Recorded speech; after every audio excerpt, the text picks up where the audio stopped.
This is not going to be an ordinary graduation speech because we are not in ordinary times.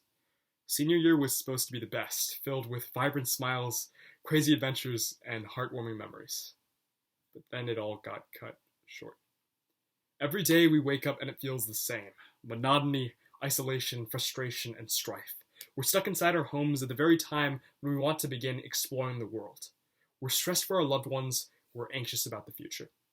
For many of us, our mental, physical, social, spiritual, financial, and romantic health is declining. Some of us have become bitter, manic, depressed, the list goes on, all for understandable reasons. To cope, some of us take to baking, others to Netflix. A few of us might have shaved our heads because we assumed nobody would see us during quarantine. Sure, there are some silver linings. I know there certainly are for me. But not for all of us. Amidst this collective entropy from perhaps the most historic and destructive global pandemic of the 21st century, two words permeate through all of our minds. This sucks. And it does. Honestly, it feels like we're all one big rubber band that keeps getting pulled farther and farther back. Every day we feel so much more stress that we simply didn't think was even possible before. But you know what? Eventually that grip on the rubber band will be released. And suddenly, once it's let go, we will be propelled at the speed of light to infinity. All of the pain that we're sustaining now will serve as the most powerful fuel for the rest of our lives and for generations to come. We will not forget this tragedy. Right now it might seem like our kryptonite, but once this passes, it will be our superpower.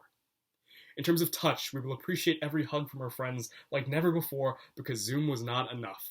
In terms of smell, we will relish in the artificial aroma of movie theater popcorn. In terms of hearing, for once we'll be fond of the pesky laughter of a bunch of silly little kids playing outside. And in terms of taste, we'll finally be able to luxuriously feast at our favorite restaurant again. In terms of sight, we will collectively bask in the ethereal glory of a fully stocked wall of toilet paper at our local grocery store. And at that moment, we will all profess to the universe that we have prevailed. We will survive and come out of these dystopian rites of passage smarter, stronger, more appreciative, and more compassionate. Though many of us might emerge scarred, we will carry and be conscientious of these scars as we pursue greatness. We will put in the work so that we can ensure that a catastrophe of this magnitude will not happen again. This pertains not only to our aspiring STEM students and the unfathomable research and groundbreaking innovations they'll produce, but also those in the humanities, including but not limited to economics, international relations, and public policy. We will also call upon the artists, the musicians, the entrepreneurs, the activists, and the teachers to influence, educate, and better our society. Every single one of us, no matter our interest, has the capacity to improve our world. And unified within each and every single one of us will be a unique perspective, shaped by the events that we will all have endured, and we will have all overcome. But for now, we must wait. If you have the opportunity, try your best to improve yourself. And if not, it's okay to not be okay. Just survive. And in the end, know that this will pass.